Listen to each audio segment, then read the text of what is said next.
fuck's sake. Okay, alright, fuck it. Welcome Fuck it. back to another episode of the Shodcast. We're here with my friend Aidan. I am your host, Adam. We've done this intro like 3 or 4 times now because the audio keeps cutting out. So we got some new equipment. It's Boxing Day currently that we are recording this. Merry Christmas, everybody who's listening. Hope you had a good Christmas. Hope you fed well and ate well. But we're going to have a bit of a Christmas special today. We're kind of going to talk about... Testify, bro. Yeah, well, we're kind of going to talk about what's been going on and in pop culture news. We're going to talk about sort of Christmas stuff. What were our favourite movies? What's our favourite alcohol? What's our favourite part of Christmas dinner? And the best presents we've got. Things like that. And then we're going to talk about things like the Game Awards and some other things that we thought were interesting. We're going to talk about points of interest that have come up this week. And that's what the Shodcast is. Exactly. Now, I am for the next minute going to keep checking it's actually recording because I'm getting a little bit fed up with the fact that it isn't recording. We're testing new equipment, and with that comes tweaking. And, we're both okay to sit there for, like, countless amounts of hours to figure out how to do this best for you people. That's the point we want to make. Aidan, can you speak into the mic and not, like... Sorry, it's because I'm smoking right now. I Okay. I didn't want to smoke into it because that's a fool's... Yeah, no, obviously, you don't want to ruin the new equipment. That was nicely donated to us by Tony White from Bonners. He is our unofficial sponsor. He's given us some nice equipment to work with. Go to Bonners Music for all your finest musical needs. It's only pianos, guitars and keyboards, so don't come for any drums or anything like that. You may have seen Bonners on YouTube putting out those vids. Oh, it's just the way he plays that piano, it's outstanding. It's just the way it is. It's Bruce Hornsby. It's the way it is. Okay, so... Yeah, so this episode... Being celebratory at this time of the season. Yeah, no, sorry, not this episode, this fucking week. We're totally thrown off because we've done this intro like fucking a few times now, so bear with us. We fucked up on many avenues and we've like put up like band-aids, but yeah. like, we're worried in case those band-aids fall apart whilst we're doing this. Yeah, that's pretty much what's going on. Okay, so in this week, you were talking about the Avatar boycott. Oof. Yeah, that's kind of fresh, to be honest. Yeah, so Avatar obviously came out like 2 weeks ago, and it's been doing really well in the box office. But Aidan mentioned to us before we were recording there was something to do with the boycott, and people are kind of protesting the movie. Prolific, is that a word? Prolific? Prolific? It's like prolific, right? But prolific. A prolific character within an organization of Native American speakers has asked everyone to boycott the movie for being racist to indigenous tribes that were around in the time of the 1700s when the Native American tribes all got slaughtered. They got genocided. Yeah, it was a genocide. And there's been a quote from James Cameron back when he was making Avatar 1 now, right. A lot of the thought that went into Avatar was about the indigenous people, that was a lot of the inspiration. And he said, paraphrasing, this is not the directest of quotes, but he basically said there was a lot more that they could have done to prevent what's going on to their future generations in America. See, that's fucked. Yeah, that is pretty fucked. That's like saying the Jews could have fought back. Exactly. And, it's all circumstantial. We're not going to get political here, but, I mean... We're not political in the slightest. It's a fucking movie. Why are you boycotting it? Just go and watch it. I mean, I haven't even seen it yet because it's like... I mean, we could talk about Avatar the whole time. The thing is, boycotting a movie, it's not the same as boycotting, like, an injustice that's happened locally. It's not the same as, say... Like, and I'm in no place to actually state this because I'm not part of the movement. I'm not of color, if you will. I'm white, but it's like Rosa Parks. She boycotted the bus lines and she got everyone from the local area to do that, and it made an impact. And it was a good impact that helped them all. But just boycotting a rogue movie made by a director who's already smashing it in the box office, it doesn't make an impact. No, it doesn't really make any sense either, does it? Really, like on a real note, it's kind of what's the point? You know. Well, the point is to have your point of view heard, your injustice valued, and the way of going that is, if you're going about it in such a spiteful direction, it's not going to be perceived as well as it could have been. That's the way I feel about it. I suppose you could think about it like that. But I just think... It's kind of like those oil activists. There's just better ways you can go about it. We spoke about that on the first episode of the Shodcast with Connor and Johnny back in the day. Still sort of relevant. It is relevant, but those guys are just fucking ridiculous. Why do you think it's the actual copy of the Mona Lisa in the fucking Louvre or whatever it's fucking called? Well, I've actually got a smart tactic that I improvised myself. See, I'm actually protesting the way that they protest by gluing myself to them, seeing how they feel about that. You're gonna glue yourself to protesters. I'm gonna find the first bald protester and glue my hand to his head. And just see how that goes. That probably wouldn't go well. No, it fucking wouldn't.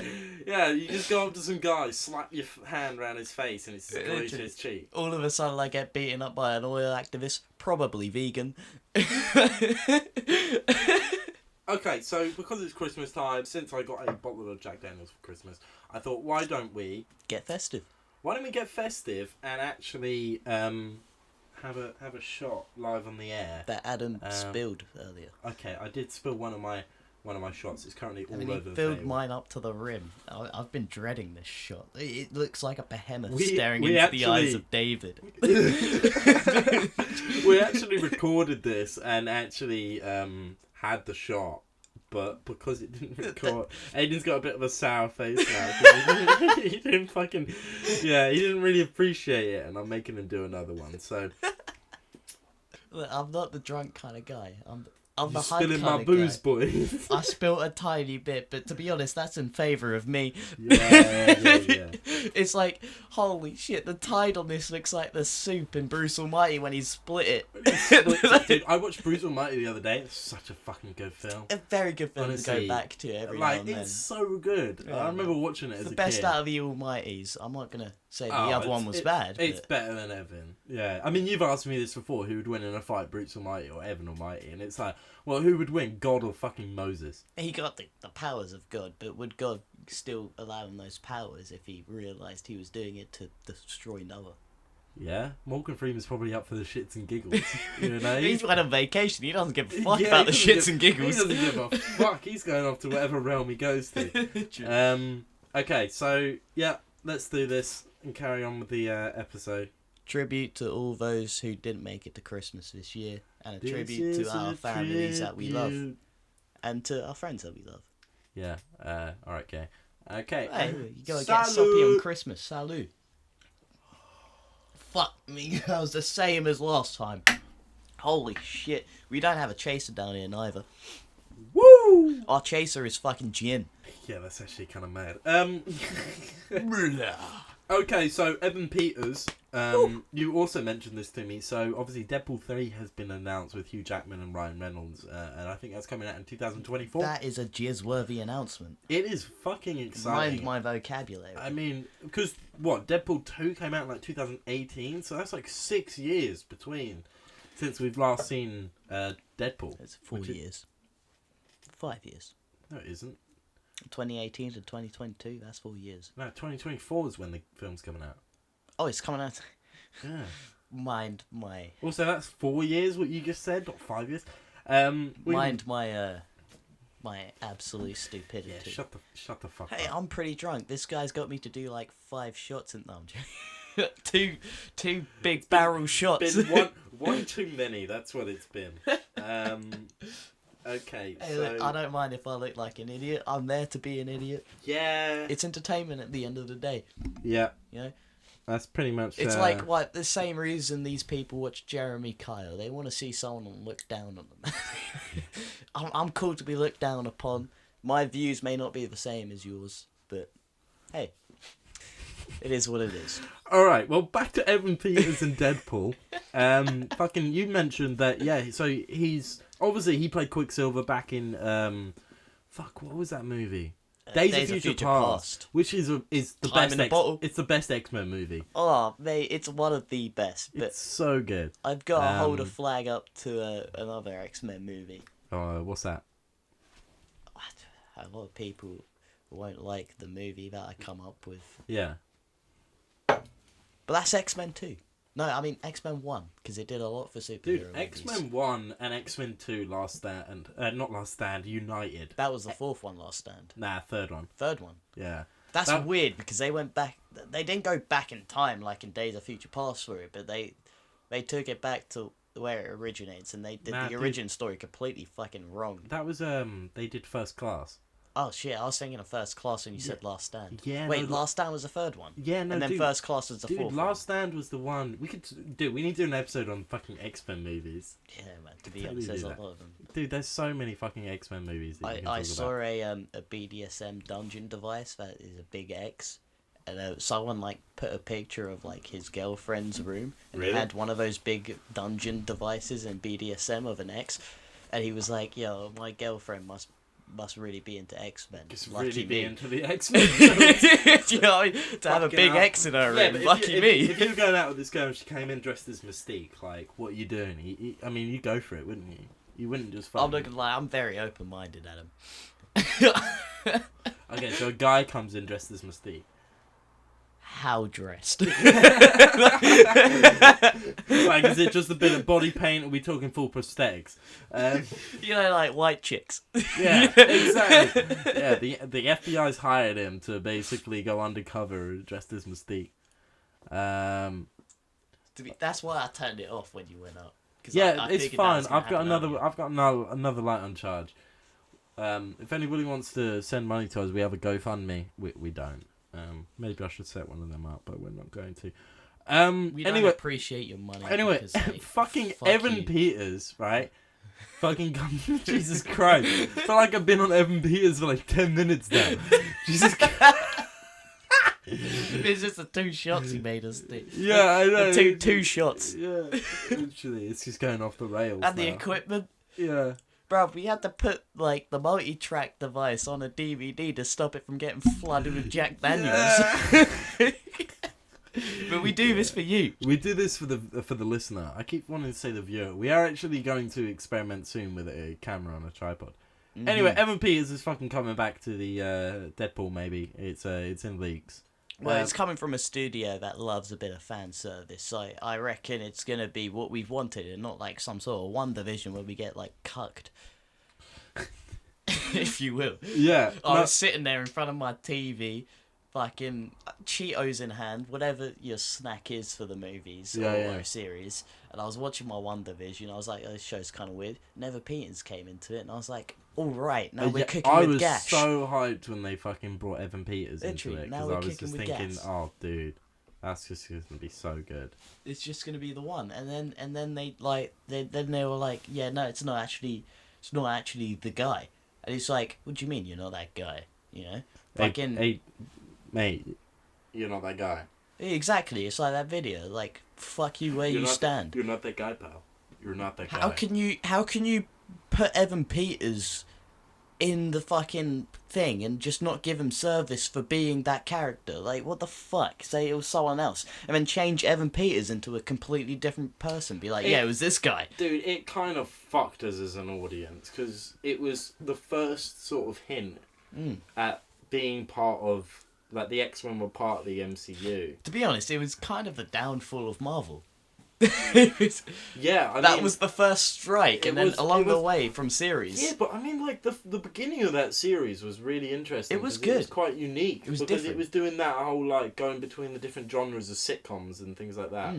I keep noticing I'm quite whistly in my ear right now. It's because you've got the Mike Tyson impression in your head, which So, none of the audience actually heard. I don't know. Which I'm sad I don't know about that. We did Mike Tyson impressions, and you guys didn't even. Oh my god, they didn't even hear it.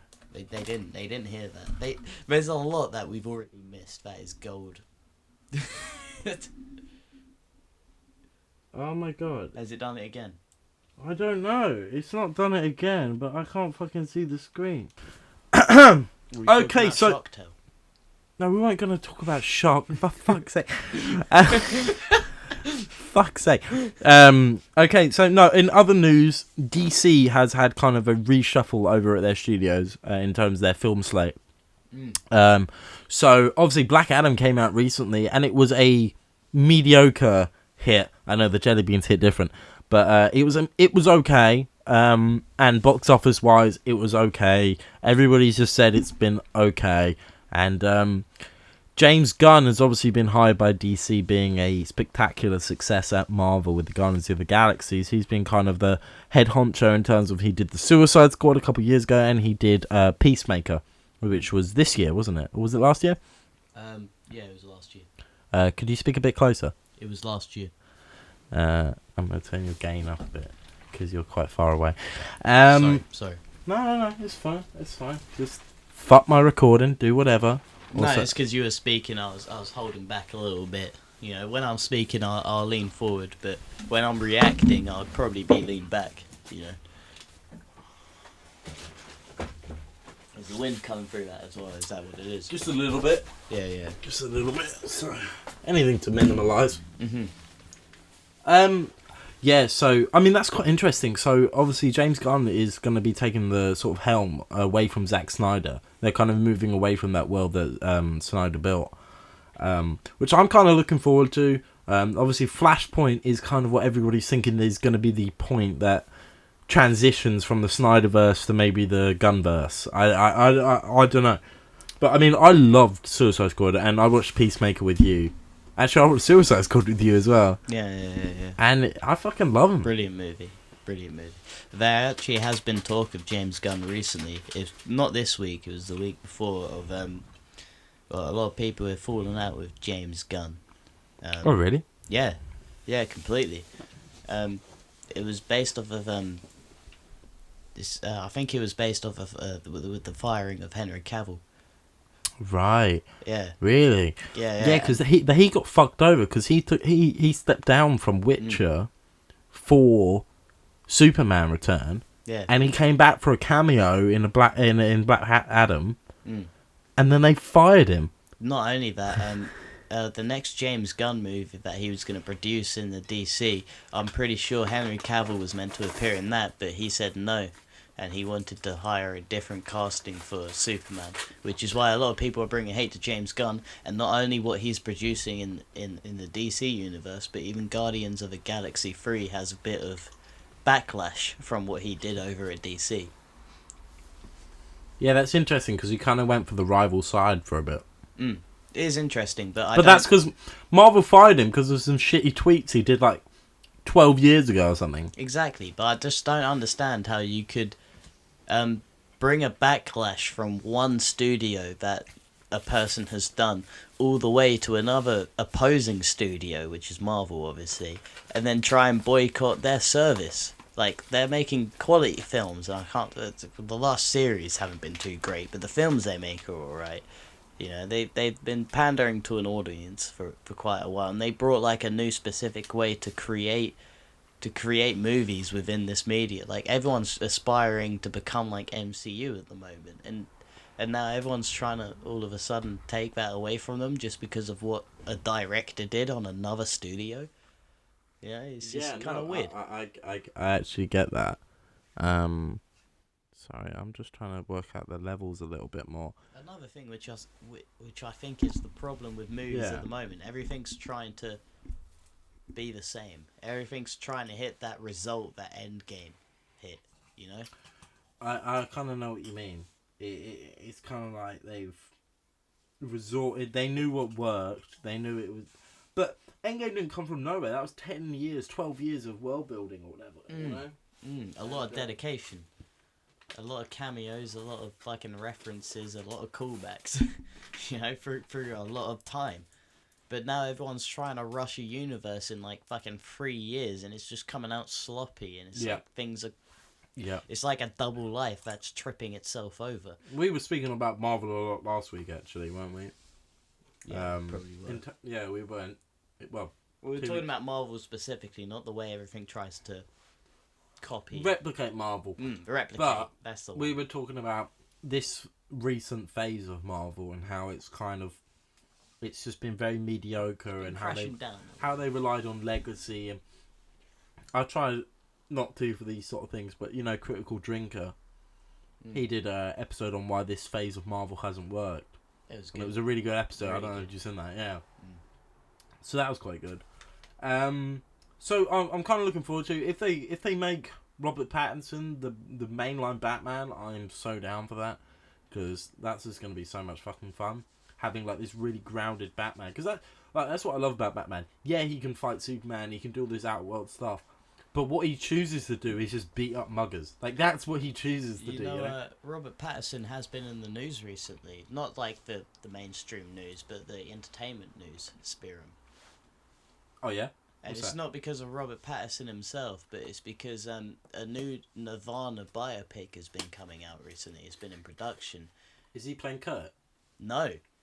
Dave. The person who's producing and directing the whole thing, it's a woman. Not that that's that important, but she came out and said that she doesn't want Robert Pattinson playing Kurt at all, because she felt as if it's like a really bad depiction of Kurt. Right. And the reason that brought up a lot of outspark is because Robert Pattinson used Kurt Cobain as influence for his Batman character. Yeah.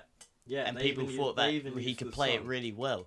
But what the person who didn't want him in the new Kurt Cobain biopic said was, like, she didn't want the Twilight boy playing Kurt Cobain. Ooh, That's what was wrong with it, because of his past acting career. Dude, he's so much more than that now. Oh, like, I always saw him as that, and obviously Cedric. I mean, him in Tenet, there was no reminiscence of a Twilight character in that. Him in The Lighthouse. The Lighthouse. Phenomenal. The Lighthouse is one of my favourite movies. I love it. It's so wonderful and weird. Willem Dafoe, brilliant actor. Robert Pattinson. Have you actually seen it?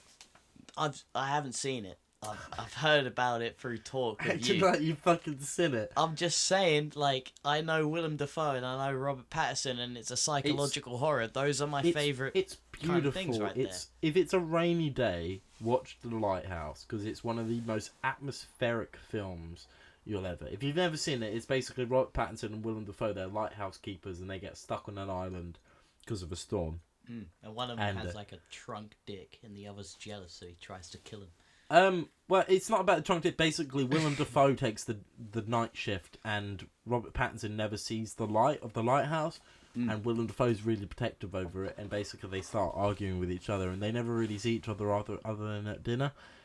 But it's an amazing movie, and I'd 100% recommend watching it if you have not watched it. Is that everything you want to talk about, DC, James Gunn? Yeah, we want to move on to Christmas. I think we want to. So Christmas obviously happened yesterday. We are currently recording this on Boxing Day. Mike Tyson's favourite day of the year. I've heard it's Mike Tyson's favourite day of the year. Or Sugar Ray Lennon. He's not Lennon, but... Jesus fucking Christ. Okay, so this year we're going to talk about, it's the first Shodcast Christmas special, so we want to go out with a fucking good one, which is why we're doing another shot of Jack Daniels. Bro, you guys don't get it. The last shot of Jack Daniels was like a scene in a horror movie when a suspect is trying to drown like a fucking witness. It's like, it took up the space in my nose and lungs. It was a big shot. I felt like I was being interrogated. It was like truth serum going into your veins. It was like I could feel myself losing sense of all accountability. Don't be such a fucking pussy. Jesus. Pussy? Jesus I'm being realistic about it. No. Bro, you're telling me when you take a shot... You're being a fucking pussy. You're telling me when you take a shot, you don't feel yourself become more at ease with telling the truth. Which is bad, by the way. The more truth, the more hurt. Alright. Jesus Christ, who hurt you? The truth. Oh, you fucking deserve this now. Alright, just don't put my fucking full-tide double shot up. Well, I'll put it over here and I'll sort you out. Bro, I'm telling you, Moses can part the fucking shot that you poured me. That's all I'm saying. That's alright. Is that better? That's alright. Do you want a fucking tampon with that? There. I was about to put that on there. Already got one in, thank you very much. He just fucking ripped it off and he spot my shotgun. That probably sounded like someone clapping your ears. Yeah, to be honest, it probably did. Sorry, viewers, for that. I nearly or listeners, whatever. We've got a Nerf gun here. Every time we make a mistake, Sorry, we do get shot. Someone is revving their Honda in my neighbourhood right now. I don't know if you can hear that, viewers. It happens listeners. all around parts of town in Eastbourne because people get an ego off of unmuffled fucking exhausts. Which makes no sense to me, to be honest. People get really hyped up on that. I was never. I like cars, you know, and I drive, but I was never a big car guy where I'd be like, oh yeah, I need to get a big engine, I need to get a big subwoofer, and I need to go vroom, vroom, rather than vroom, vroom, vroom, you know. I was always into cars, but I was never too into really loud sounds. I think that's where my cut-off point is. Because I don't give a fuck about what the car sounds like. I really couldn't give a shit. I care about what the car looks like, how it performs, how it drives, how it handles. Yeah, that's what I'd prefer about a car, is like how that works. Exactly. But the sound, like, if you're trying to annoy people at 2 a.m, fucking driving down the street, then you're looking at to the wrong aspects of a fucking car. Like, the car isn't designed to fucking wake people up. The car is designed to get you from A to B. Yeah. No, 100%. 100%. 100. Okay, right. So, yeah, let's move on to Christmas. It's the thing. We've been recording for like half an hour. We haven't even gotten to the main topic. I'm going to have to whittle that all down to God knows what. Okay, let's do a Christmas shot, and then we're going to move on to what is the best Christmas film in your opinion. So, we're going to do a shot. Oh, Christmas shot. This one Pick up the shot. This one goes out to all those who couldn't make it. Jesus Christ. Sorry, Aiden's very far away from me right now. We are social distancing. We're not. But, alright. Ready? We're socially distanced. See, I think they're getting easier. Nah, that one went up my nose a little. See, I don't know what you're doing, but you're fucking it up every time. No, that one I fucked up more than the last two. It's like I kind of went to swallow it, and then I thought twice about it, and then it kind of went up my nose a little because of that twice thing. Okay, yeah, no, I understand. That's actually quite rough. Yeah, it was pretty rough, but like, fucking Jack Daniels, not as bad as it could be. Jack Daniels is quite nice. It's I don't a mind pretty it. easy drink for a whiskey, but it's more of a bourbon blend in it. A bourbon. Bourbon. Okay, so Aiden, I mean, what's your favourite Christmas film, really? Like, what's not, you know, and I mean Christmas film. I don't mean, you know, anything that might not be. Not like a Hot Fuzz or a Die Hard. I'm talking Christmas film. So, what's your favourite Christmas film? It's a hard topic because I used to watch a lot of Christmas films growing up. Yeah, I was subjected to that.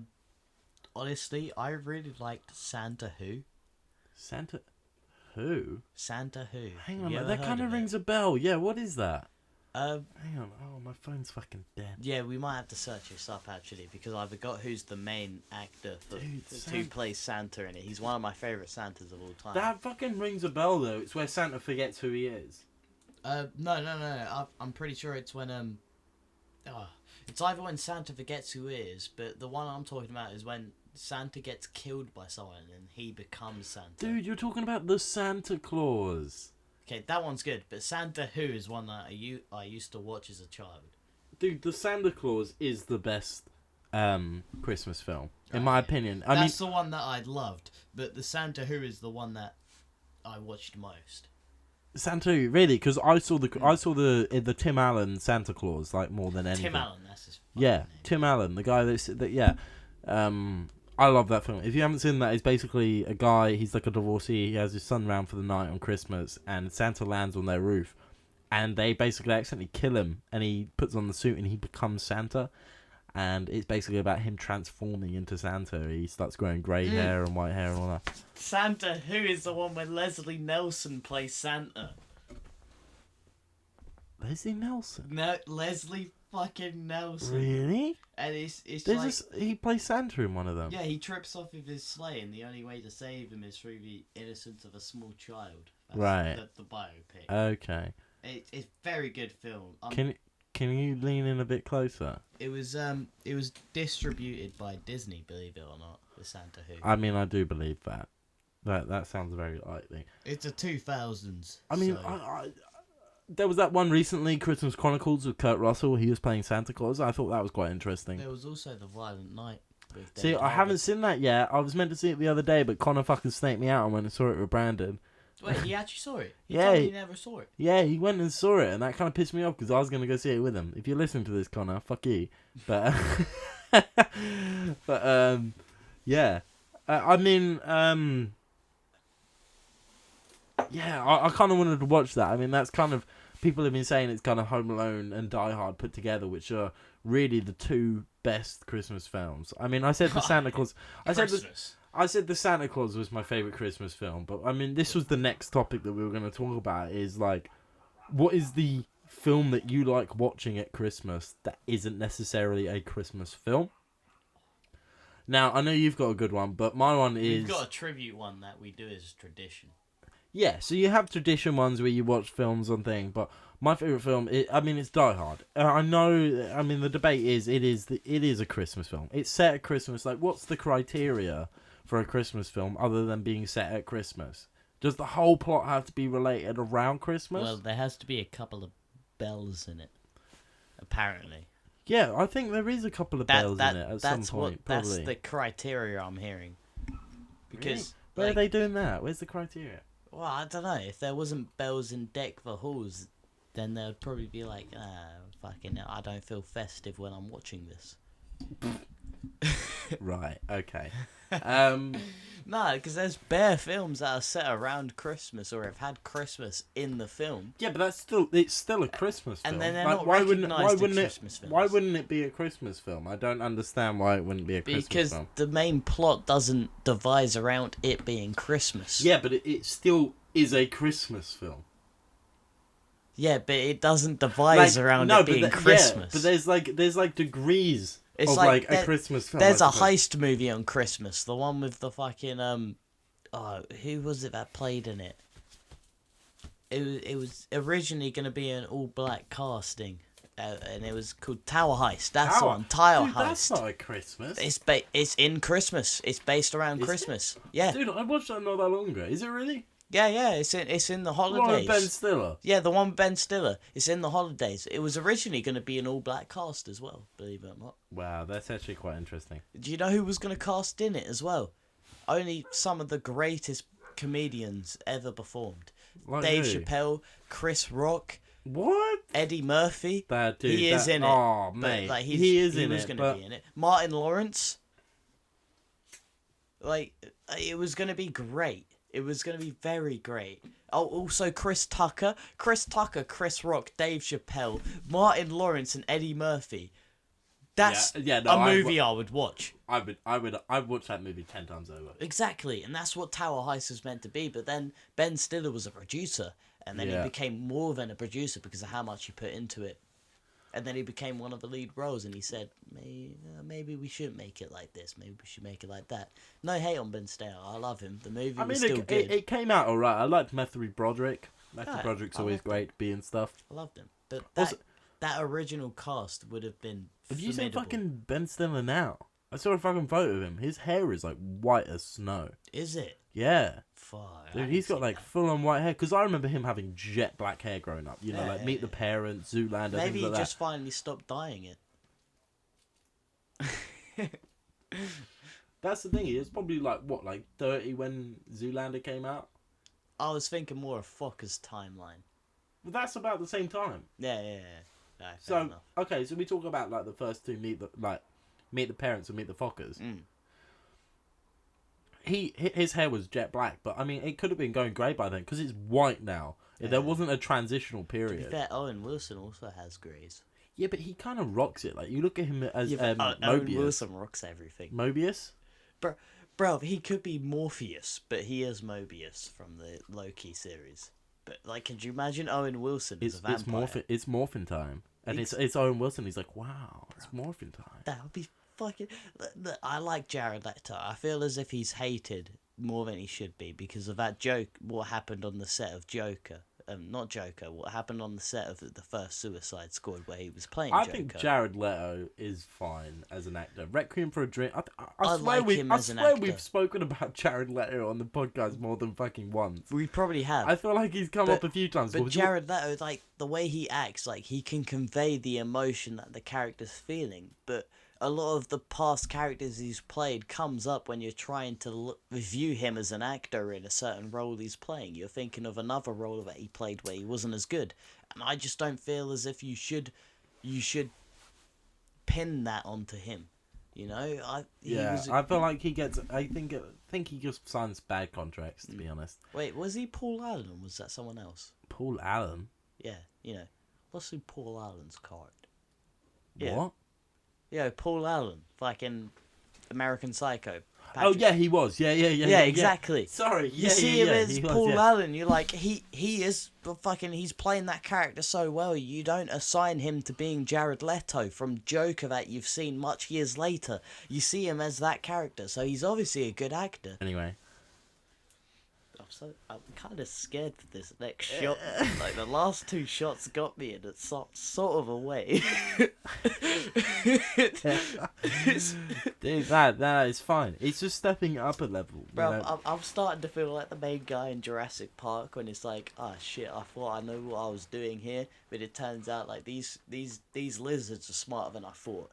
Dude, you go to a resort island, right, and there's dinosaurs there, and they break out. Like, what the fuck are you gonna do? Oh, first off, I wouldn't go to a dinosaur resort park because I've seen Jurassic Park. But if I've never seen Jurassic Park and I was invited to a dinosaur resort park and I was there... Dinosaurs become real and they invite you around, you're not going. No, definitely not. But if you were there and you didn't know that there was a dinosaur resort park, in the act of survival, what I'd do there is that I'd live off of... Well, it's going to have to be realistic. It can't be like the movies. So every third dinosaur is going to be smaller than you. Yeah. You've got to remember that. Velociraptors, they were like fucking 3-4 foot. Yeah, but you imagine there's 12 of them, though. Oh, there's 12 of them. They hunt in packs. Velociraptors do, but most of the raptors didn't. You see a Compsognathus. They were the size of a chicken.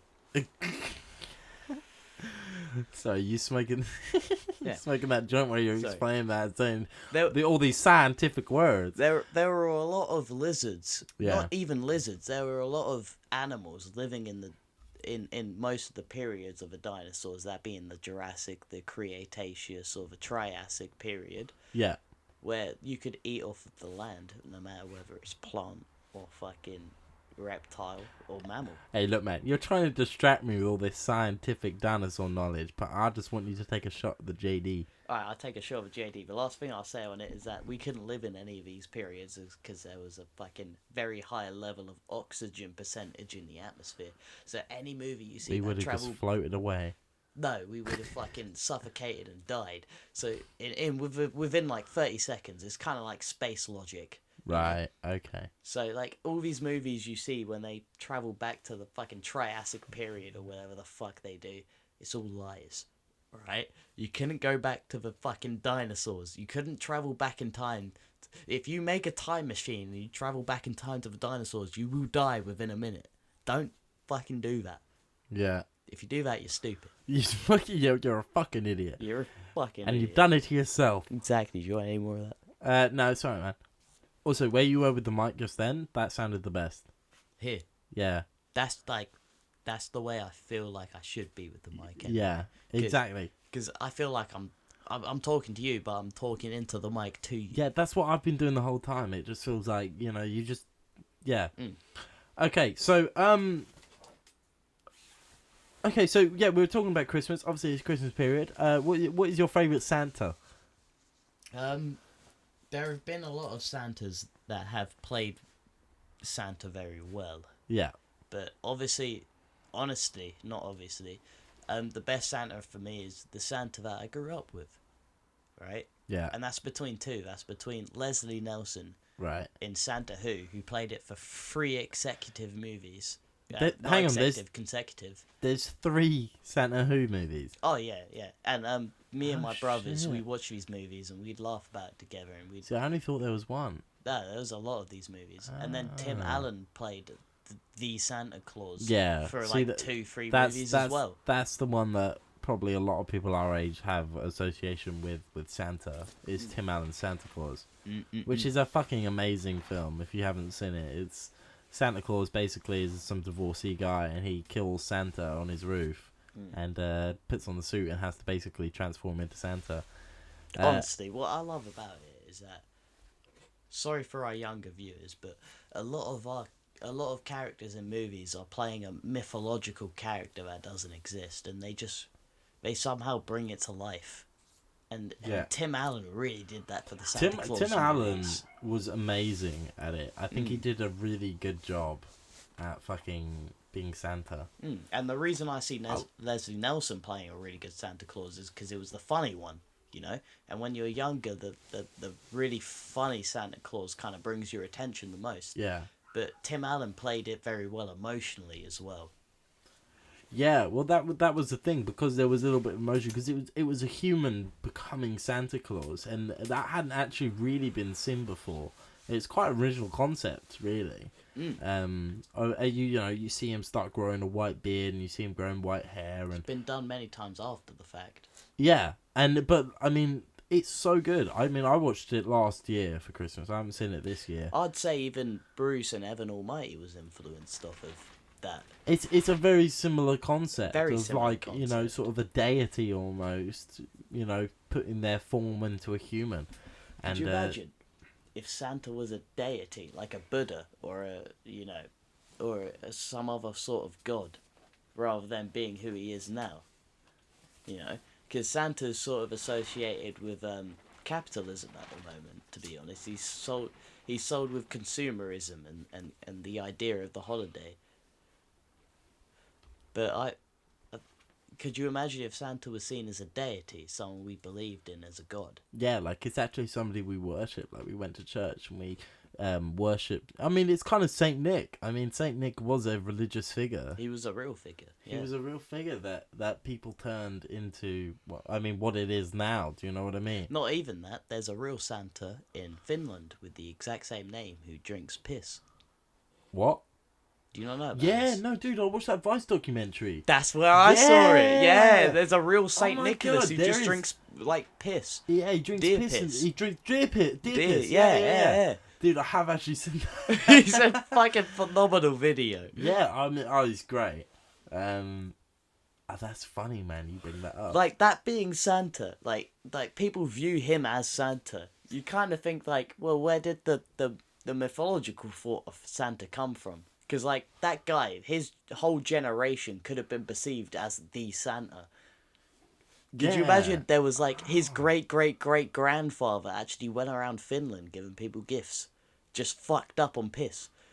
Yeah, that's what Santa was created on. And then people heard it, and then it just word traveled around it. There's this guy called fucking Exactly. Nick. And then, like, the big corporations around at that time turned him into, like, more of a consumerism, like, a commercial thing. Like Coca-Cola, they turned him red, and they were like, yeah, he kind of looks like our brand. You know, and then then Santa himself, the real Santa, became commercialized and turned into something that he wasn't. So, the real Santa could have been fucking Krampus, for all you guys know. Shit, man. Yeah, Krampus is such an interesting concept. Do you know what I mean? Very interesting. Like, I kind of like the idea that there's this dark being. Obviously, you have Santa, who's meant to be this all good. It's kind of like the Antichrist to Santa. Yeah, exactly. It's, you know, with everything, it's yin and yang. There's a good and a bad. There's always a balance. So... Even in your own life, you will find balance. No matter what part of your life you're living through now. Aiden's philosophical speaking. Mm-hmm. The wise know that they're foolish. The foolish think that they're wise. Oh my God. That's my big lesson for today. Yeah, fucking spitting bars, speaking poetry, mate. Honestly.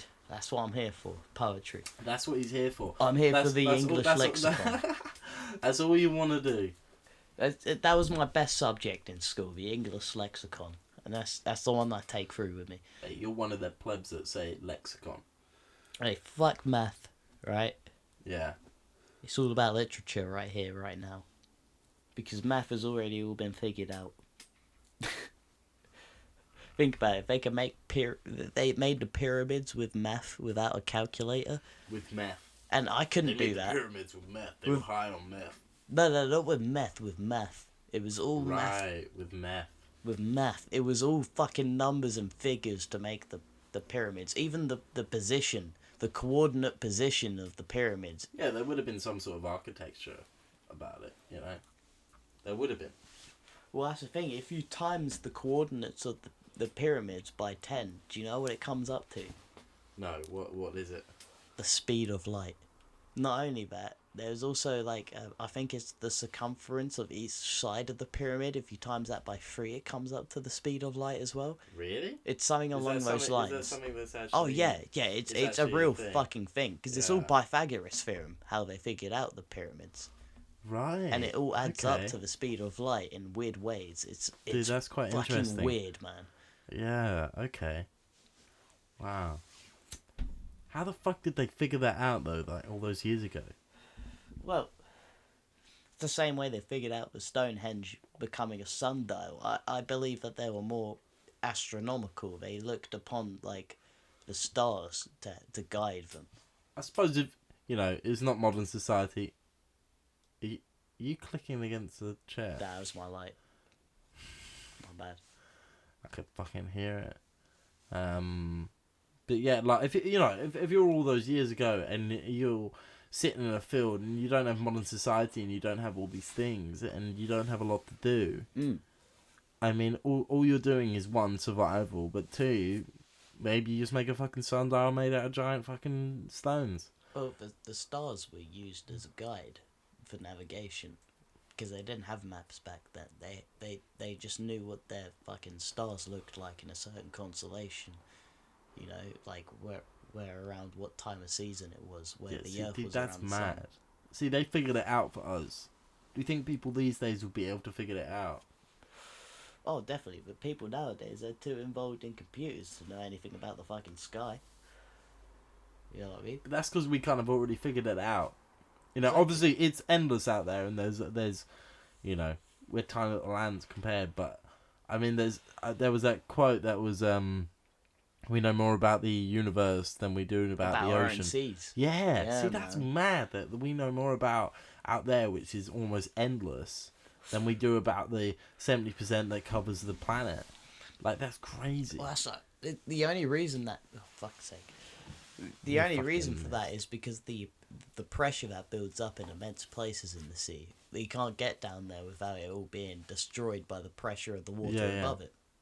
You know, it's kind of like in space. We can't get to certain points in space. We can look at certain points of space, but we can't get there without traveling great distances of time. So that's one barrier for space, is time. The other barrier for sea is the water pressure. Yeah, see, that's mad. And to be honest, we found space travel almost easier than aquatic travel. I believe that's because great minds have been more focused on space travel than water travel. Yeah, well, I mean, we got to the moon because of the space race. It's because we had the Russians. Well, I say we. The Americans had the Russians who were on their arse about, the arms race, and it was who could get to the moon first. And I find that so funny how they went from winning to beating them to the moon to trading the Merchant of Death with Brittany Garnier. Yeah, I mean, that's fucking crazy. I think we spoke about... Did we speak about that last week? Yeah, we probably did. It's been I feel like I put that as part of my review. Obviously... Oh, yeah, shit, I forgot to plug my shit. Yeah. We'll do that at the end. Yeah, well, I'll do it now. Follow at Cancelling Culture. It's our Instagram where we put up all our sort of short films. There's YouTube Cancelling Culture as well, and TikTok Cancelling C. Yeah, check it out. I mean, it's just clips that I sort of blend up of all the sort of short films and little clips on this podcast. And lobster ___ clasp if you want to see sexy pictures of me. Yeah. Right, Aiden. let's do this shot, and then we're gonna move on to the next part. I was gonna take a sip of the gin, but let's do a shot of JD instead. Let's do this shot, and then maybe we'll move on to the next topic. I feel as if the alcohol has kind of helped me a little, because my back was done in. Yeah, exactly. That's 3 days. The alcohol helps you along. You know, it soothes you. It's just the day after when it all comes like. Hey, don't worry about the day after. You're in the now. It all hits you. Live in the like, present. Ah, shit. It's like everything I would have felt last night has just hit me now. That's how I feel with alcohol nowadays. Yep. No, Do you know what I mean? It's like an accumulation of everything you put off. Yeah, no, it is. It's just a build up, and then suddenly it comes all fucking crumbling down. You're just left there in a corner, just sweating like, oh. We're 21. We haven't even gone through our years of alcohol. My kidney's already failing. I know. It's kind of worrying. My liver screams at me every weekend, and it's like, Jesus Christ, man, give us a break. Bro, I haven't had a single kidney stone. I'm dreading it. Yeah. I'm fucking dreading it. Honestly, that day that I had kidney stone, That'll be the day I stop drinking, like, calcium in general. No milkshakes, no yogurt. Nope. No, none of that. I ain't having any of that bone material in me. Bro, like, you're pissing out a fucking stone. Yeah. You imagine how painful that'd be? You know, literally, Bro, it like... makes me crease just the thought of it. But it's usually not even one, it's usually multiple. And it's fact that more than half the percentage of men go through that. That's just making me feel like I've got to expect this. I've got to prepare. You're going to see us Shodcast episode 500, or whatever it be, 1,000 at that point. Fucking... We're going to be talking about our kidney stones. Like, yeah, the other week I... Well, we've developed a proper big gut. Yeah, you know, we'll have a following. We'll be living in LA by then. You know how it'll be. That way we'll be living off of the amount we make, and it would show in the body position and sizes that I reach. I believe that if I got rich, my body proportions would change drastically. They would change. I'd finally be 6 foot. No, I'm not talking about clothes and style. I don't give a fuck about all of that. You don't give a fuck about that. I give a fuck about food, Adam. It's survival out here on the street. Bro, I'll be eating like a steak every night. Oh, dude, 100%. My cholesterol would be so high. Dude, if I was Wagyu me. Steaks every night. Oof. Oh my god, man. Burgers on the galore. Dude, settings. It would be fucking sick. Oh, trust me. But I could talk about how I got rich forever, because I've got plans. I've got plans for when that happens. I say when. You got plans for when you get rich? Oh, trust me, I've got plans. Okay, so what kind of plans have you got? I've got plans for other people. Like, I believe there's like a certain process into becoming like the person you are today. And the people that I believed have helped me become the person I am, I would compensate them. That's one of my plans. Right. Yeah. Do you know what I mean? Yeah, no, I hear you. The other plans is like I would do so much stupid shit, not for the news, just for myself. Just for yourself. You're in a like child, Elvis sitting on like the Grand Hotel, like standing at the top of it and shooting light bulbs in the Grand Pool, kind of shit. Yeah. Like I'd just hire spaces of land to build like a go-kart track for me and my friends to just get fucked up and play go-kart kind of shit. Fucking Mario Kart. Do you know what I mean? Like I'd hire the Sahara Desert in itself just to play a fucking massive paintball war. Yeah, dude. Like if I was a millionaire, billionaire, whatever, I'd 100%. You do the most awesome stuff with your friends. You know what I mean? Like the amount of shit you would. You'd rent out like whole islands and you'd do big paintball wars with 100 people. You know, because it wouldn't be a business thing. Like it would be like Mr. Beast, but without the perspective of how am I going to gain from this. Yeah. It's like the gain that I'd get from this is the happiness I had in that moment with me and my friends. Yeah. That's what I'd be like as a billionaire. Yeah. Do you know what I mean? That's the way. Because I wouldn't be focused on more money. Like when you're a billionaire, what does more money matter? Yeah, exactly. You know what I mean? If you had the money and you could do those sort of style videos, like Mr. Beast style videos, but you're not tied down to the fact that, like, I've been watching actually a little bit of him recently, and he's a total workaholic, and he's openly said that. Though. He's great. I mean, I'm totally down for him. I have nothing against him at all. But every thought he has is like, but, how can I gain from which this? I respect, but something I couldn't do myself. It does come across after you watch a couple of these videos in a row. You kind of go, yeah, this is a business. Well, yeah, that's the cliche they use to get this amount of views. Yeah. Do you know what I mean? It's not cliche. You gotta respect what he's done, and also like it's almost formulaic. He still helps out. He donates to charity. He does all this. Beautiful person. Yeah, like Jimmy. I think his name's Jimmy. Yeah, it's Jimmy. Yeah, like Jimmy. Like he's a fucking cool guy. The type of guy like maybe not necessarily have a drink with. I haven't seen him drunk, to be honest. But you would love to have a conversation with a guy like that. He's one of those like dream 30-minute people. Yeah. Yeah, that's all for Mr. Beast. Okay, Aiden. Yeah, so we've just been obviously discussing who was the best Santa in sort of film and TV. I mean, Tim Allen is great. Kurt Russell was great in the Christmas Chronicles that recently happened. We're talking about Ron Perlman.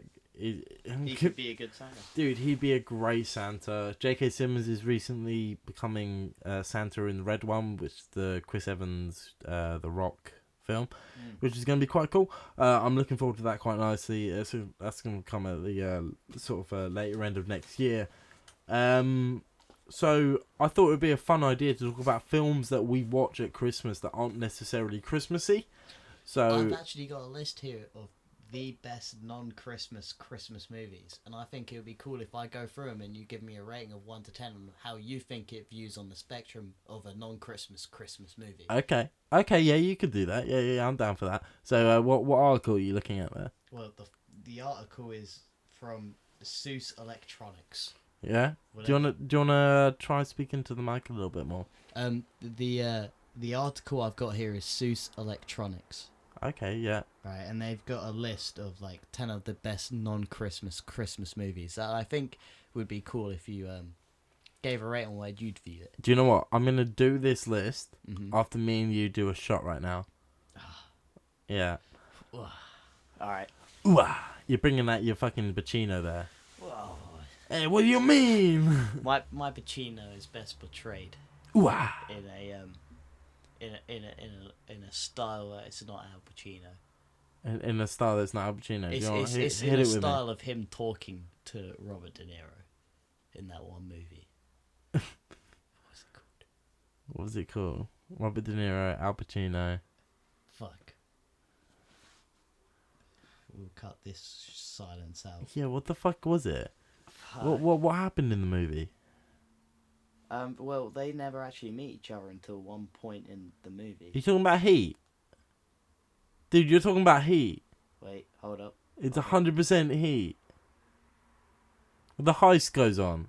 Yeah, Heat. Yeah, exactly. Yeah. I knew it was Heat. Yeah, Heat. With yeah, Val dude. Kilmer. Yeah, with Val Kilmer. Yeah. Dude, Heat's such a good film. Love Heat. Dude, I'd be up watching Heat one with of you them was soon. a police officer. Yeah. Yeah, dude. Such a good dude, film. Heat's such a good film. We should watch Heat soon. That'd be good. That'd be a good film. Literally, let's do the shot. You know what I mean? Alright, we're going to do the shot. Yeah. This shot is for all the people that couldn't be here with us today. That didn't make it because of COVID. Salud. Salut. Why do you say salut before a shot?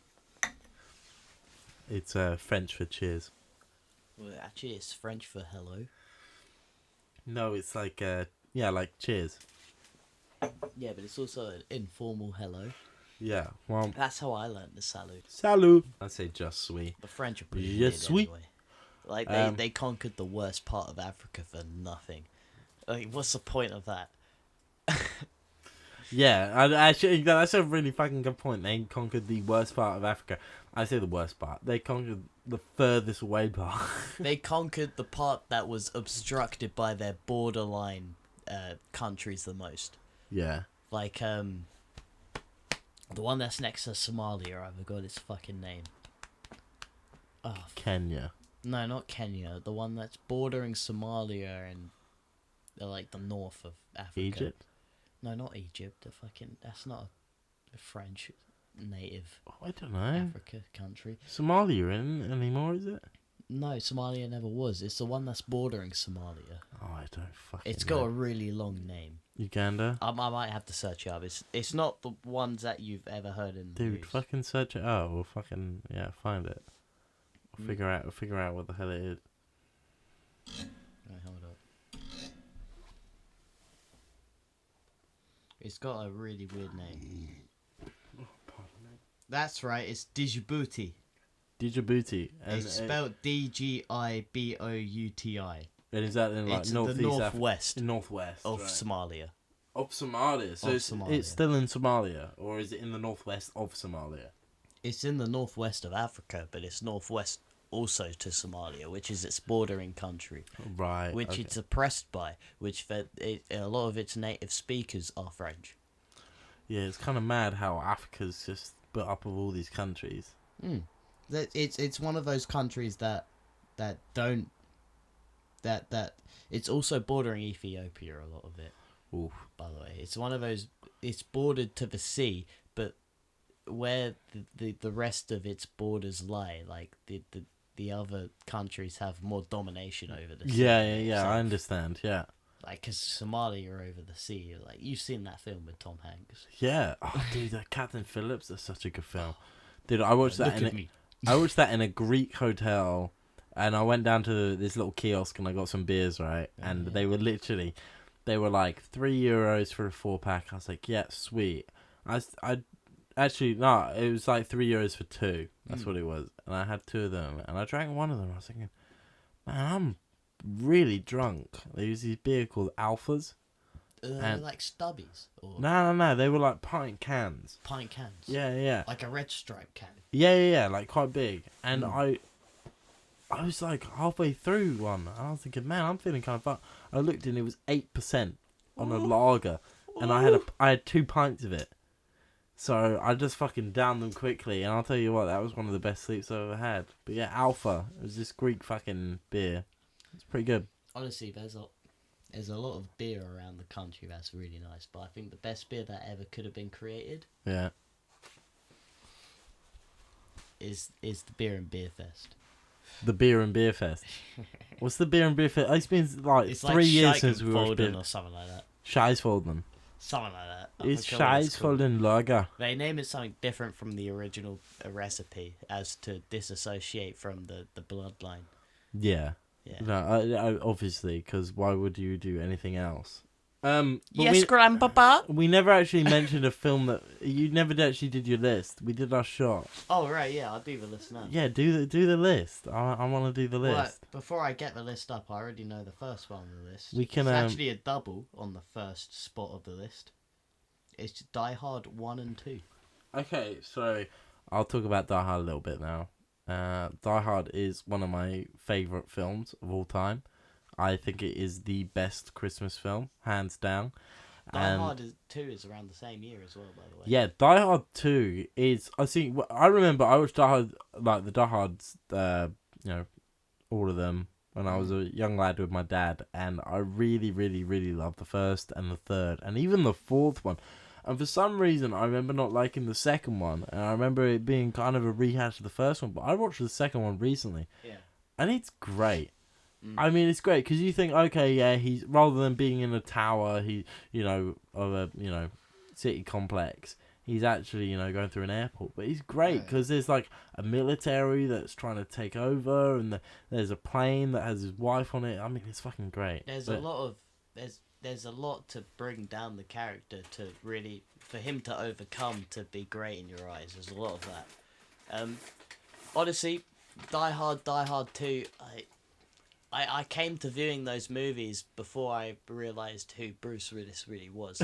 And I just liked him for his aesthetic. He was like a Jason Statham kind of guy, and I just liked it was in an age where we'd seen...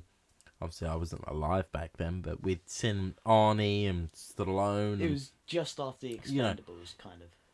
But he came after the Expendables. He came from a. What do you mean after the Expendables? Expendables was like 2010. His fame came from the Expendables, right? Who? Bruce Willis, or the Tarantino Pulp Fiction. It was either. No, it's Die Hard. Alright, it was Die Hard, but before Die Hard, he was always a dramatic series kind of actor. I think he was a sitcom. Exactly, that's what I mean. It was like he was part of. I can't remember what sitcom it was a dramatic series, wasn't it? No, it was a sitcom. Yeah, It was exactly. like funny. No one thought he could be like an action actor. No one thought Mr. that. Mum. That's the one. Dude, it's Mr. Mum. That's the Because he one. was like, No one thought he could be a dramatic actor or an action actor at all. And then they filmed him in this, in Die Hard or Hostage. It was one or the other. And he was just phenomenal. Like, and he just, you look at this guy in this film and you just feel what he's feeling. Well, it's because he kind of looks like quite regular. But he's like I also said, got that rough. He's got a rough kind of little bit of a Hollywood vibe about him, but also he was kind of regular compared to the big Hollywood honchos we were having in the 80s. He was like the American Jason Statham to me, because I saw Jason Statham before, which, believe it or not, Jason Statham actually got famous off of Lock, Stock and Smoke and Barrels. That was his first role. Do you know how he got into that role? How?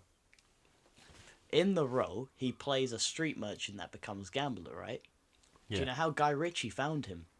He was a street merchant, like Del Boy in fucking Only Fools and Horses. He was doing that, and Guy Ritchie found him on the streets and loved his charisma, put him in the film, and that's what started his career. Mad. And he's See, gone that's from crazy. all that to what he's done now. Yeah, literally this career where he's doing like the Meg and the Fast and Furious, and he's doing all these big budget. And he, nothing but respect for that, honestly. Kind of mad, to be honest.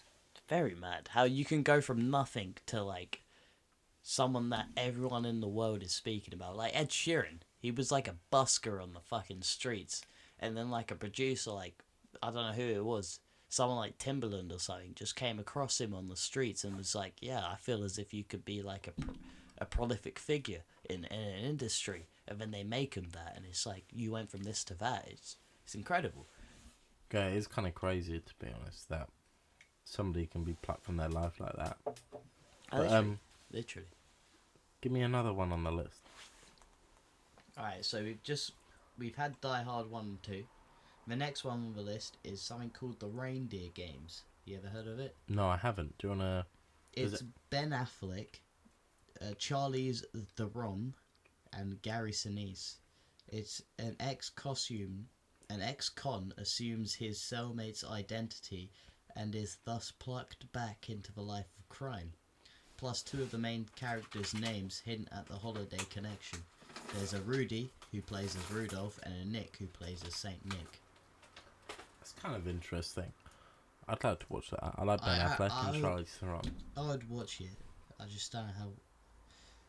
I don't know, it doesn't sound like it's connected to Christmas, but obviously No, it's a I mean, non-Christmas obviously the Christmas names movie. kind of... But this is the point of this segment. It's things that aren't Christmassy, but you watch at Christmas. The third one, I don't think you'd guess. But it's a film you definitely know. It's a film that all of you listening also know. Definitely. No, Wayne's World? No, it's Edward Scissorhands. Really? Yes, apparently it's a great non-traditional holiday movie if you're into the theme of Tim Burton. Yeah, I do love Tim Burton. Tim Burton is great. Well, I love all his films. the weather in which Edward Scissorhands is based in is all snowy, isn't it? Even the cover photo is snow is like all around it. Yeah, I suppose. I mean, when he gets to the suburbs, it's all like sunny. The fourth movie is something that I'd watch whether it's fucking winter or not. What is it? Lethal Weapon. Yeah, dude. Lethal Weapon is an amazing movie. I love Lethal And Weapon. it's set in Christmas.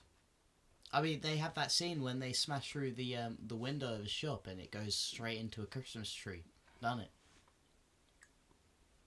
Dude, me and you should watch Lethal Weapon soon. Oh, bro. The soundtrack for Lethal Weapon. Dude, Clapton did that. I didn't even realise. Yeah, man. Clapton's the guy on the guitar and like, what? And it makes sense after you hear it. Yeah. Oh, I hope that dog shuts up.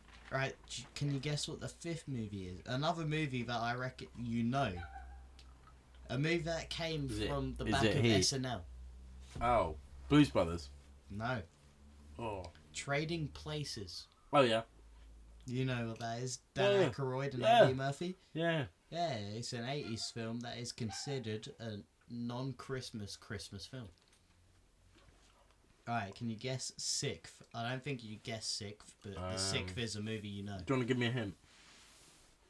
It includes a costumed character through comics. Is it Batman? It's Batman Returns. Yeah, I had a feeling it was Batman Returns. The one with Michelle Pfeiffer and Danny DeVito. Yeah, Michelle Pfeiffer is Catwoman. And it's also got the Michael Keaton. Dude, that movie, it's called Batman Returns, but like if you actually look at the runtime, Batman's in it like half hour. It's like a 2-hour movie and Batman's literally in it. It's more about the other characters. It's more about Danny DeVito's Penguin. It's almost as if they were trying to set up something that they couldn't continue with. It's fucking dumb. It is pretty dumb. Can you guess the seventh? A movie that I know you fucking love. I'll give you a clue. It's starring Stallone. That's my clue. Is it Rambo? It's one of them. But which one? Is it Rambo 1? It's Rambo First Blood. Yeah, Rambo First Blood. Yeah. That's Rambo 1. Dude, apparently, Rambo... That's really good. I reviewed that on my Cants and Culture Instagram if you want to follow that. Yeah, I've already done that.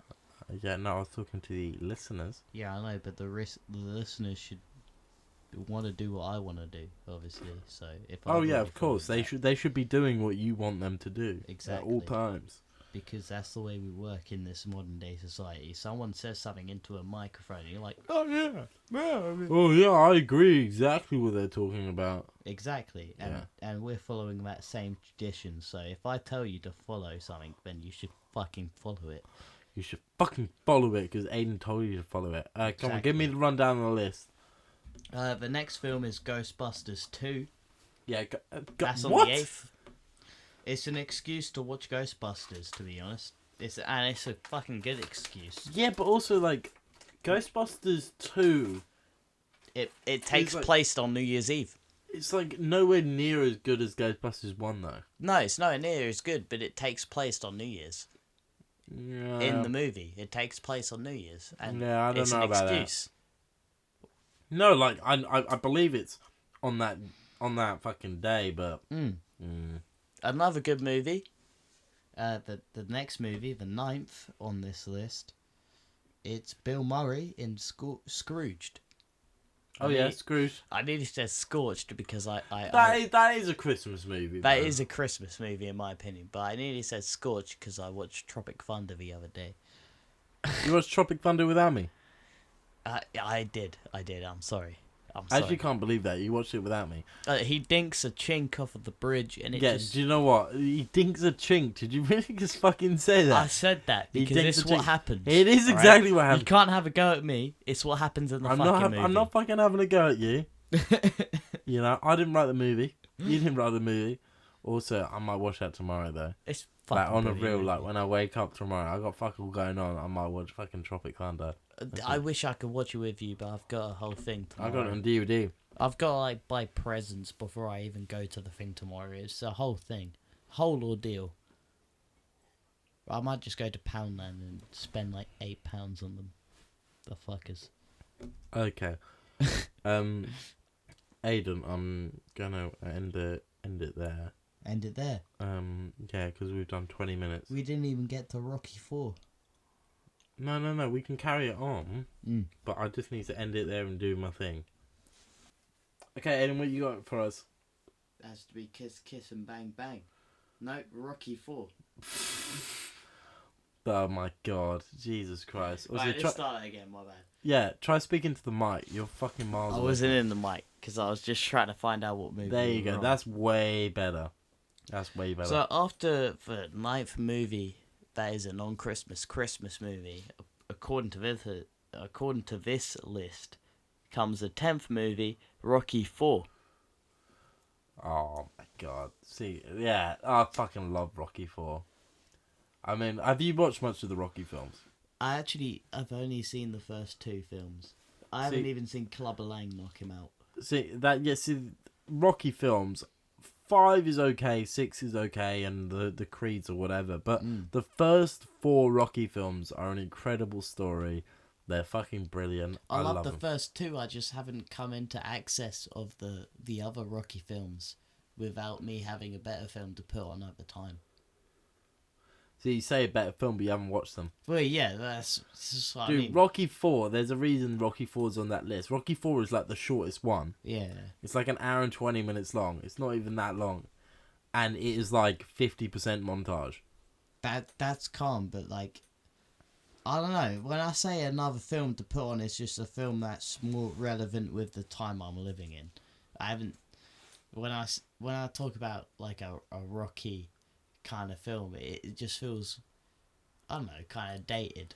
And I've seen the first 2 Rockies, and I haven't, there's not a Rocky for me now. It's all turned into Creed and that. Yeah, but like, no, you got to go back and you got to watch them, because like the third one's great, where Clubber Lang, Mr. T, he comes into it, because like the first one, Rocky gets a chance to become the heavyweight champion of the world. Yeah. And he doesn't win, but he earns people's respect. He's and then people's champion. And then the second one, he actually does win, and he becomes the champion of the world. Yeah. And the third one is Mr. T comes, and basically he says, well, you had a chance as an amateur to become the world champion. Now it's his chance. Why can't I have a chance? Yeah. So Rocky does it, and he loses. And so he has to take... he becomes training with Apollo Creed, who's the guy who beat him in the first one, and he beat him the second time, and they become friends. Yeah. And it's that famous clip of them running along the beach, like in their shorts. It's fucking gay. They're all like oiled up, like it is. 80s montage. You gotta kind of gay it up a little for the 80s. But yeah. I mean, I fucking love the Rocky films, but we'll see. What's the next one? Believe it or not, the next one is Kiss Kiss Bang Bang. Yeah, what is Kiss Kiss Bang Bang? You accidentally said it earlier, but I don't actually know what it is.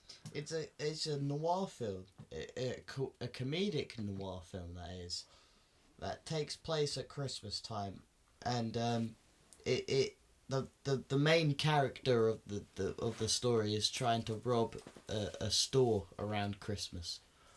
Oh really? Have you seen it? I have seen it. Actually. You have? I have seen it, but I don't remember a fucking cool. thing that happens in it. You don't remember a fucking thing that happens in it? I do not. All I remember is that it was like Convenience, but not as good as Convenience, which doesn't take place in the Christmas time. I think Convenience is quite a good film. It's a very good film. I loved that film. What other films have they got on the list? The 12th movie is Harry Potter and the Sorcerer's Stone. Apparently, a lot of people watch this movie around Christmas. There's a big Christmas part in it. Christmas happens in the school period and everyone goes away, and that's where him and Ron fucking play chess, and he gets the invisibility cloak for Christmas. Yeah, because he doesn't have family. Yeah, exactly. Close relative. And Ron does. I don't understand why Ron doesn't go. It was kind of more of a plot feature more than anything that Ron isn't with his family during Christmas. Yeah, he's got big fucking Christmas. You assume he'd have like a good old family get up. Yeah, him and his brothers, Percy. I'm sure he's got cousins and family and all sorts. Yeah. Literally. I mean, if the Malfoys would recognise a Winsley or a Weasley even. Yeah, a my Weasley. bad. Yeah. Then they must have a lot Winslow. Yeah. Can you guess a 13th movie? Nah, give me a hint. My hint is...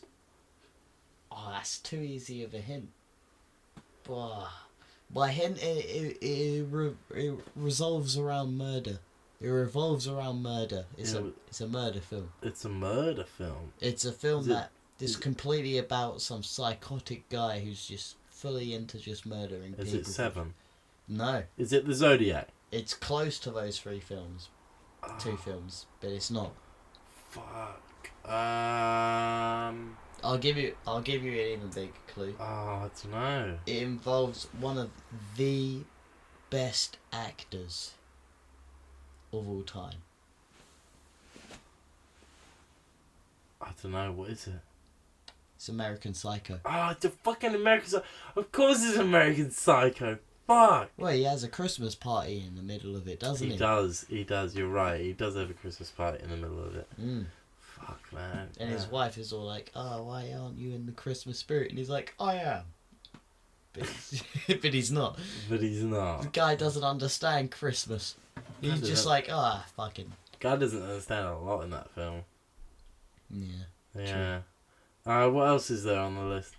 14th is actually a film, an early film in Kevin Spacey's career that actually kind of boosted his recognition and made him out to be the guy he is today. Yeah. Before all of the allegations, obviously. L.A. Confidential. Oh, dude, I love L.A. Confidential. Mm. I've actually seen that film. Have you seen it? I haven't actually seen it, but I do know that it's based on Christmas Eve. Dude, it's amazing. So it follows these three cops: Russell Crowe, Guy Pearce, and Kevin Spacey. Mm. And they're all very different cops. Like, Russell Crowe is a very rough, like, sort of grounded detective. Guy Pearce is this straight edge, straight to the point kind of detective. Yeah. And Kevin Spacey is this Hollywood. Basically, he has a little inside thing with Danny DeVito in the movie, who runs this magazine that's called Hush Hush. That basically he gives Kevin Spacey like little tips, and he does little police busts on celebrities, and they take photos at the same time, and it's like this whole thing. And basically, there's corruption in the police station, and it's on Christmas, and they all try and take down the guy that's corrupt. Can you guess where it came into as a percentage on Rotten Tomatoes, or from any reviewer basis? Can you guess what percentage it got to on Rotten Tomatoes? In the last year, that is. I reckon it's 82. You'd be very surprised. It's actually at 98%. Yeah, good. It's a really good movie. Very good movie. Do you want that? Yeah, sure. Thank you very much. Number 15. A movie that both me and you know have grew up with. Once again, non-Christmas movie. Yeah. My hint being that it revolves around creatures that have a certain list of rules. Oh, is it Gremlins? It's Gremlins. Dude, Gremlins. Number 15. I mean, Gremlins. that is a Christmas movie. It's set at Christmas. Sure is, and people forget about that because the plot doesn't derive around Christmas. Well, this is what we were talking about Die Hard. Like, what actually means it to be a Christmas film? I feel as if a 16th movie would also have that point. What is the 16th movie? It's a Disney movie, an animated Disney movie revolving around 2D animations. Can you guess what it is? Pinocchio. No. Another clue? Dogs. Is it 101 Dalmatians? Nope, it's Lady and the Tramp. Oh, fuck's sake. Classic Disney tune that has taught us all that spaghetti and meatballs are the key to romance. It's a once good movie. Have you actually tried to ever eat bolognese or some sort of fucking pasta meatball dish around a date? Well, not in the way that the Lady and the Tramp do it, no. No. No. I actually have eaten spaghetti, not with meatballs, but a bolognese type of dish on a date, and I'm very open and upfront about how I eat food. I just tell them, look, I'm going to eat this the way I eat this. If it looks fucking weird, it's because I'm not trying to fucking suck it with you. You know what I mean? At least you're open and honest with them. You're eating food with a date. Like, the interest doesn't come from the way you eat the food. It comes from the questions you ask them in a male perspective, to be honest. So, what else have you got? Well, the 17th movie is another fucking great movie. A lot of you don't think that I would think this is a great movie, but it's a great fucking movie. Yeah, what is it? It's Mean Girls. Believe it or not, one of the pageants they have in the movie is around Christmas. So, okay. I rate that. Mean Girls is an absolute... It's just one of those movies that it's a teen coming to age movie that's it's meant for girls, but it's just the way you watch it, you just kind of be like, yeah. Really, it's for everybody. Really, everyone is a bitch. Everyone you meet will be a cunt at one point in their life, and it kind of points that out to you. You know. Yeah. That's the greatness of it. It is actually way smarter than I think it probably intended to be. Oh, definitely, and it also is one of the first movies to introduce Lindsay Lohan, and just that whole arc of a career is just interesting to view upon. Herbie Fully Loaded is such a good fucking film. It is. I wasn't thinking of that when I was talking about her, but honestly, interesting career to look at. Interesting life. Can you guess 18th? I'll tell you 2 actors from the 18th movie. Yeah, go on. Leonardo DiCaprio and Tom Hanks. Is it Catch Me If You Can? It is. Set in the 1960s. Yeah. Leo plays a con artist. Mm-hmm. Yeah. He plays a con artist, and everything in the film seems to happen on Christmas. It's not actually told us that it happens on Christmas, but it seems to be set in that period of time. Interesting. Yeah, Catch Me If You Can is actually a really good film. A very good film. If you haven't seen it, it came out in like 2003 or something. 2005.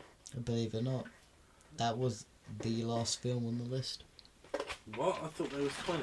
I thought there was 20, but it turns out there's 18. There's only 18. Yeah. What a weird number to end a list on. Very weird number. But that's what we're all about here. We're all about the weird and wacky. That's all we're all here about. If you have listened this far, thank you very much for listening. We're going to do Shark of the Week right now. Aidan, do you want to do it? This Shark of the Week is... No, you got to do the intro. Shark of the Week.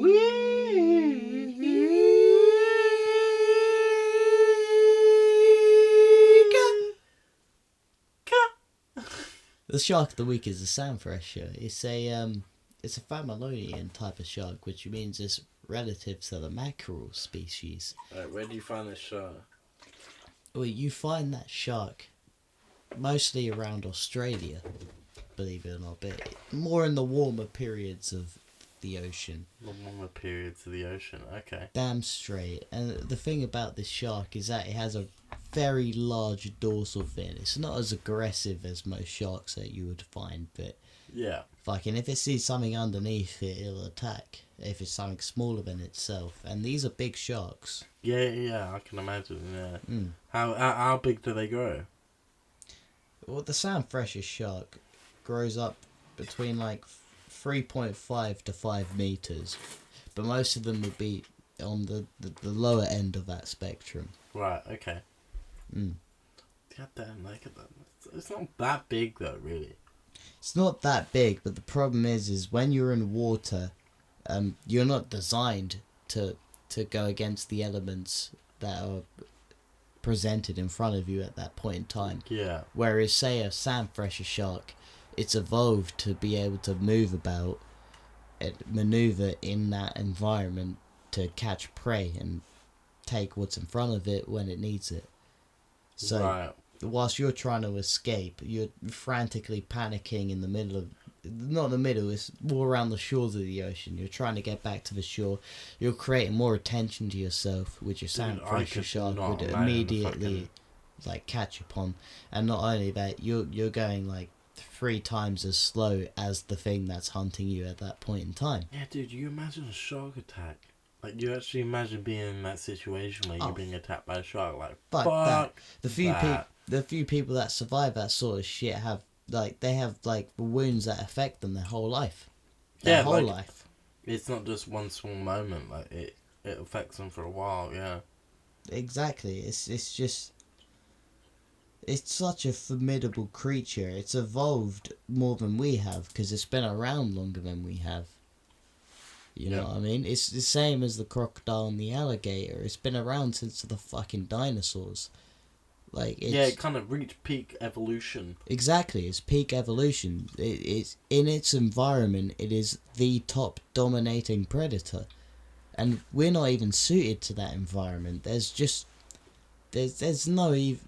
no comparison there. Like, if you're out there without a fucking shark cage that's protecting you and a harpoon gun and like fucking 4 supervisors making sure that your equipment isn't dying on you in the cage is fucking working, then you're fucked. Then you are, you're completely fucked. Exactly. It's just there's nothing you could do at that point. Yeah.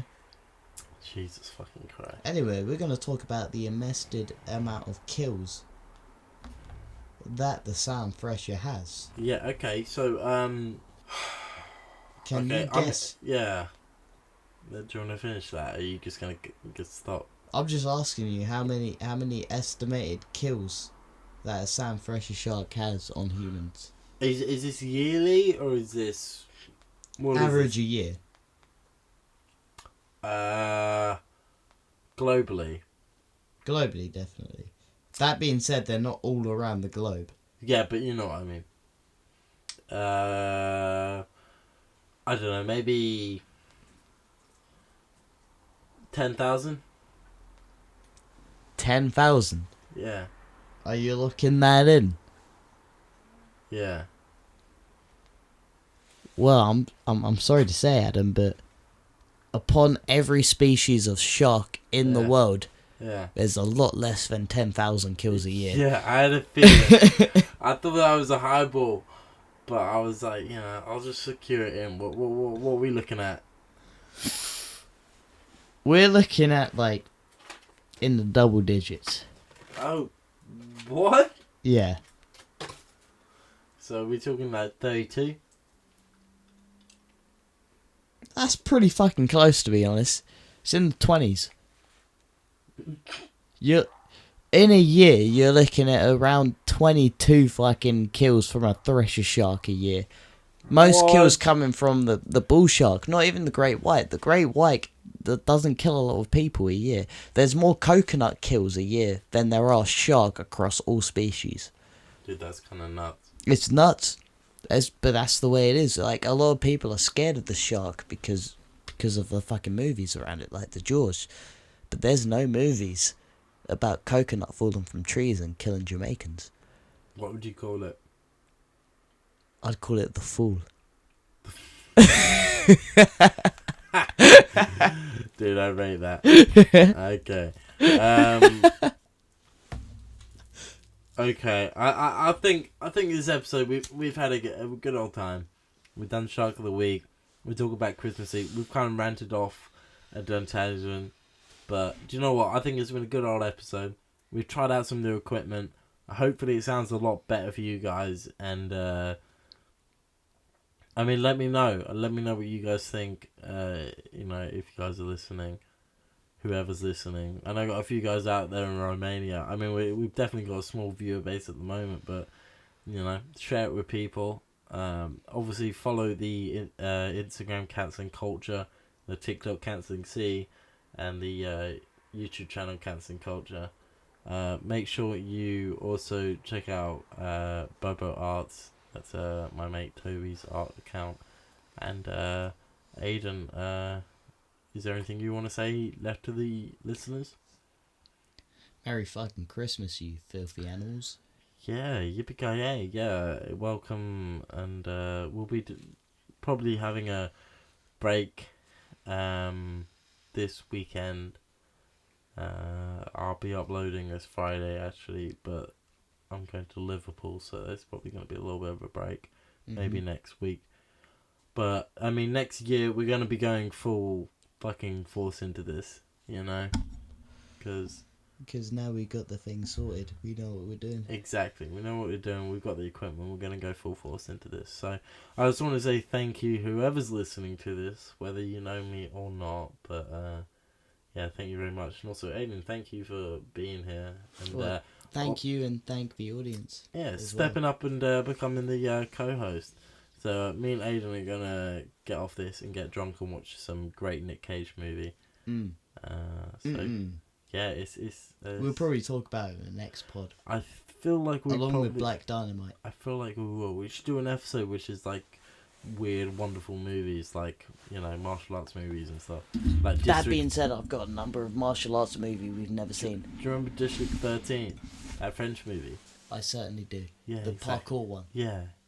Bruv, I've got like a double CD that has like eagle's claw on it and like on back. Like, I've got so many martial arts movie in that collection I got for Christmas, man. We should do a martial arts movie episode.